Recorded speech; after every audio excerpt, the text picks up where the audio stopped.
Right now it is time to bring in the man who is talking 1 to 3, 1 to 3, 3 to 1. Ladies and gentlemen, it's blackjack time. Here's Pat Pagano. Good morning, Pat. Hello, Marshall, and that is, of course, after getting 1 to maybe 1.5 inches of rain. So it's going to be a slushy mess. That's putting it loosely.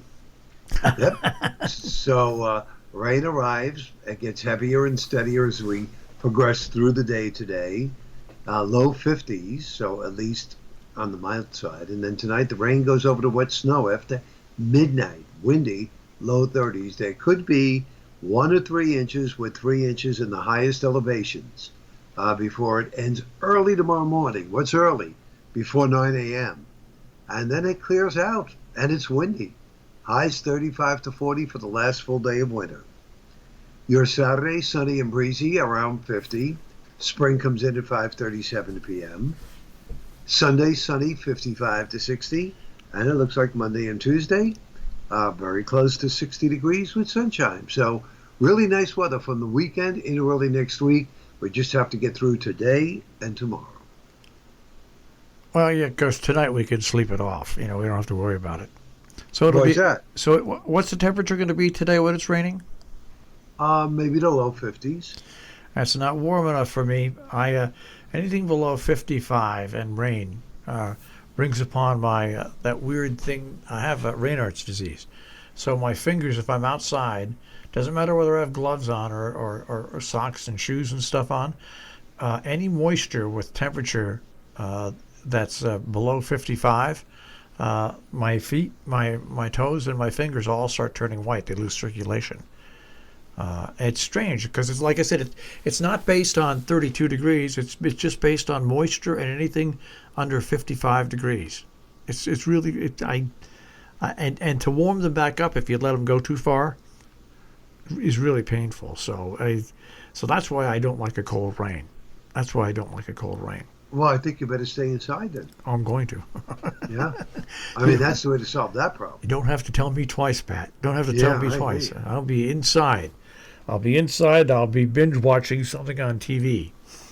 Okay, that's a good thing. Now, tomorrow's St. Joseph's Day. St. Joseph's Day tomorrow, yeah.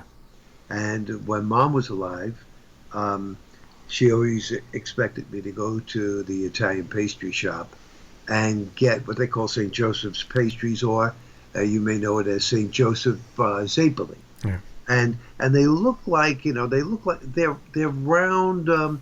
They look like round donuts, and they're stuffed with either custard or cannoli cream. But they don't have a hole in them, right? Yeah, they do. Well, I guess not really. No. No, right. You're right. They don't. The top is the color of the filling with a cherry. Yeah, there you go. And then powdered sugar on top of it. Yeah, there you go. Yeah. I love the custard ones. Not that I won't eat the cannoli ones, but I love the custard ones. The cannoli ones, when you add the dough into it, like a regular cannoli, it's got the hard crust. Right. And so basically the cannoli cream itself is not too rich. But when you put the cannoli cream inside a doughy thing, to me, it just doesn't taste as good. That's why I like the custard ones. And this year, I am going to try to make my own. All right. Today I'll do the custard part because that has to go into the refrigerator, overnight. And then tomorrow afternoon I'll do the Zeppeli part, and then put them together. If they come out good, I'll bring them over to my friend Anthony's house this Saturday night, who's hosting the dinner. If they don't come out good, then I'll go to the bakery and buy them. That's right. It's funny. I'm not a big dessert person, but my grandmother and her sisters used to make, and I don't have the patience to bake. I don't mind cooking because recipes you can fudge one way or the other, but baking, to make something correctly, you really have to follow certain rules. But my grandmother and her sisters used to make things like fresh lemon meringue pie, or custard pie, or all the apple pies and everything like that. And then they used to make their Hungarian desserts, and they used to make this fried dough that was great that you put powdered sugar on. And then we'd go to Bayonne and we'd visit the really strict Catholic end of our family, and all the stuff that you're talking about would be there. You'd get the Devily, you'd get the eclairs, homemade eclairs. It's a good thing I grew up just liking food, and not really, because otherwise I could eat desserts all the time and not even eat real food. Something about desserts. Something about desserts. Well, they have sugar in them. Sugar's addictive. Yeah, but it's not. It's what like if you sit down in front. Even when I was at my heaviest, and I sat down in front of, let's say, an 18-ounce steak, I couldn't eat it all. I eat about 3, 4, 5 ounces. Okay, it didn't matter how big I was. But you put me down in front of a box of, let's say, someone brings a box of two French crullers and two Eclairs. eclairs. I'll eat them all at one sitting. I'll just eat them all. It's funny because my friend Anthony had got the surgery. I don't know how many years ago. What do they call it? The gastric bypass. And they told him, they said, now in order for this to work, you must exercise, and watch what you eat. So initially he lost 35 pounds. I would say he has gained back that and maybe twice as much since, because number one, he doesn't exercise, and number two, I noticed whenever we go out to eat or eating there, the plate will be in front of him. He's full. Let's just say he has a burger and fries. Yeah. Half of the burger and some of the fries, he's full. But then, let him order a piece of layer cake or anything like that. Plate is wiped clean. Yeah. Has no problem with that.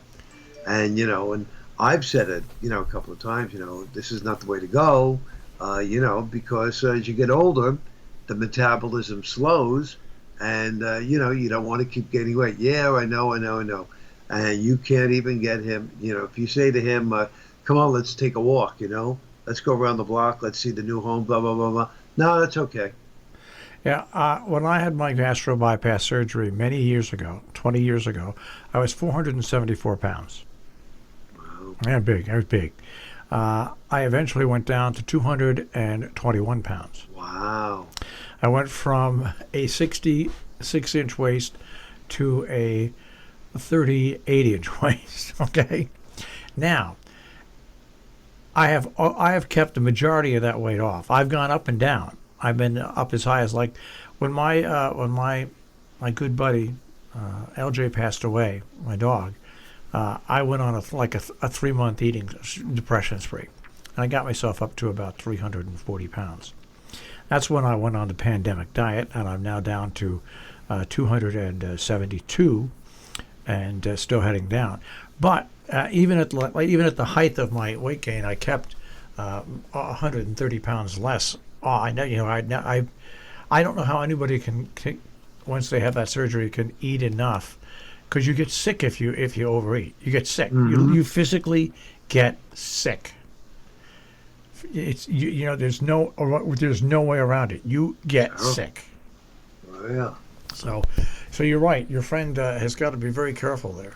Very, very careful. Yeah. But it doesn't see it. It goes in one ear and out the other right now, Marshall. How old is he? Anthony, I think he's like 60. Because like I said, I'm 68, and I feel even over the past year with this pandemic and taking off the 70-some pounds, I feel so much different and better. I still have achy knees because they need surgery, but I feel, other than that, I feel better. But if you keep doing that and you don't learn your lesson, and also now I don't eat processed food, Pat. Right. Processed food is out. There's nothing processed in my food. So, and I hope your friend doesn't eat processed food. Would you consider McDonald's? Yeah, I would. Okay. That's Most of the time. Because they get their hamburgers in frozen. They get all this other stuff that's it's not made fresh Mhm. on site, so it's got to be processed. It's got to have preservatives in it. Right. Can't talk to him. Yeah, that's too bad. Well, maybe one day he'll just wake up and decide to change. Let's hope so. Yeah. Well, I know the weather forecast isn't going to change. It's March, and we're going to get rain, cold rain today, and then we're going to get some snow. It's going to be slushy, and then the weekend and Monday and Tuesday appear to be beautiful. Absolutely nice. You're right. All right, now we have changed. Our website got an upgrade, Pat. First time since we've been on the air in the past 12, 13 years. We had somebody make a big donation for us to totally revamp our website. And I mean a big donation, a $10,000 donation. Wow. And it took about 2.5, 3 months. So the new website is up and on the air at robinhoodradio.com. There you go. Oh, how nice. Gonna have to check it out. Check it out and take a look at our website. All right, Pat. I will speak to you mañana. All right. Sounds good, Marshall. Bye-bye. Take care. Pat Pagano this morning in the Weather Center with a check on our tri-state forecast.